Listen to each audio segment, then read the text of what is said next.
Olá, meu nome é Aline Pompeu Silveira, eu sou aluna do doutorado sob orientação da professora Normanda de Araújo Moraes e a gente faz parte do grupo de estudos e pesquisas sobre sistemas complexos da Unifor.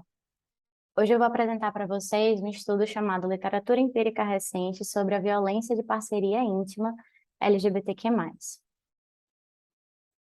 O objetivo desse estudo foi, então, mapear a literatura empírica recente sobre a violência por parceria íntima entre LGBTs.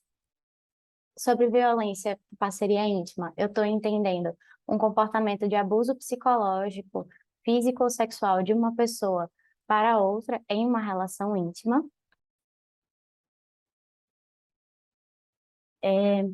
E para falar um pouco para vocês sobre a VPI na população LGBT, eu queria trazer primeiro que a lógica social que representa o que a gente compreende, né, na maior parte dos casos, como a violência entre casais heterossexuais e cisgênero, não se aplica a casais compostos por pessoas do mesmo sexo e ou gênero. Ou seja, a lógica de que sempre haverá um homem que é perpetrador e uma mulher que é vítima, e que é uma lógica que não só orienta o senso comum, como também orienta as políticas públicas de combate à violência, né, por parceiro íntimo. Ela não vai levar em conta essa população. E essa é uma população que sofre constantemente discriminação e preconceito, o que pode gerar uma diminuição na rede de apoio social da vítima de violência, que pode dificultar que ela denuncie o abuso, que gera uma grande notificação, subnotificação, inclusive pelo receio dela passar por experiências homofóbicas ou discriminatórias ao denunciar.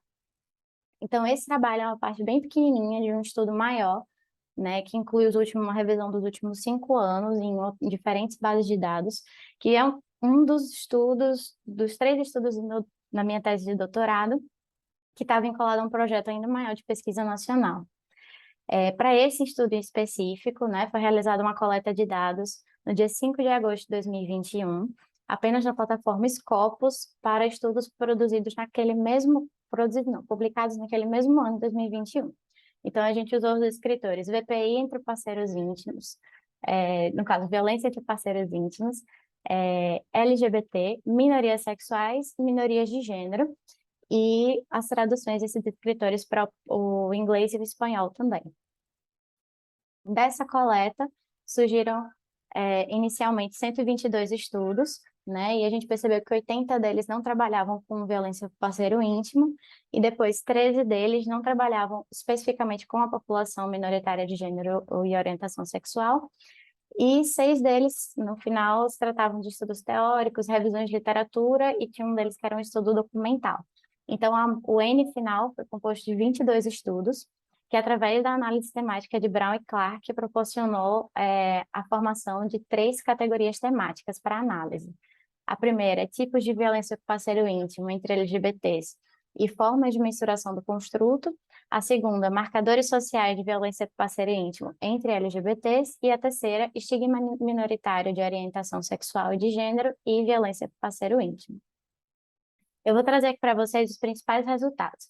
Primeiro, né, com relação à primeira categoria, a gente viu que a violência por parceiro íntimo física é a mais investigada dentro dos estudos e a mais perpetrada dentro das populações analisadas nos estudos foi a violência psicológica.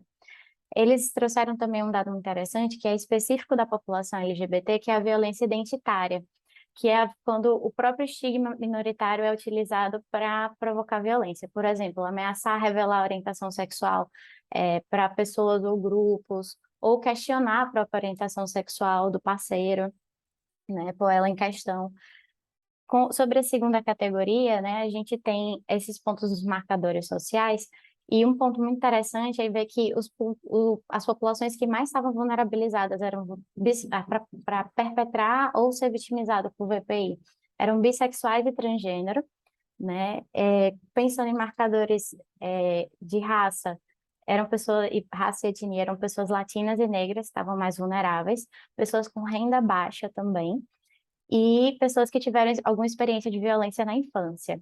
É interessante notar também que uma idade específica que muitos estudos trabalharam foi a adolescência, e tem se produzido muito sobre a violência parceiro íntimo nessa faixa etária, né? Justamente a faixa etária que a gente está, além de formar identidades sobre a nossa sexualidade, sobre a forma como a gente vai vincular, a gente está ensaiando essa vinculação pela primeira vez, né, na maior parte dos casos.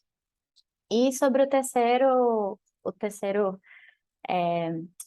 tema que foi elaborado, né, pessoas dentro da população LGBT são mais suscetíveis do que pessoas heterossexuais e cisgêneras a vivenciar a violência por parceiro íntimo. Isso é um dado muito interessante e que tem sido utilizado como uma forma de justificar que mais pesquisas sejam produzidas dentro dessa população e também que mais seja transformado em políticas públicas de intervenção.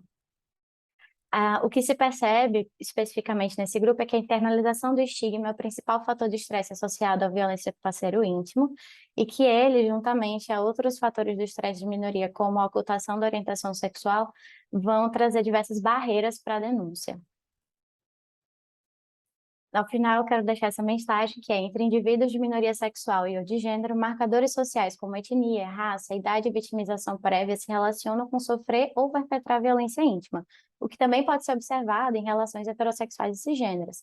Só que, diferente dessas populações, indivíduos minoritários lidam também com a influência do estresse minoritário em suas relações, sendo que quanto maior o acúmulo e internalização desse estresse, mais os desfechos de vitimização e perpetração da violência do parceiro íntimo. Muito obrigada pela atenção e eu deixo aqui meu contato para vocês.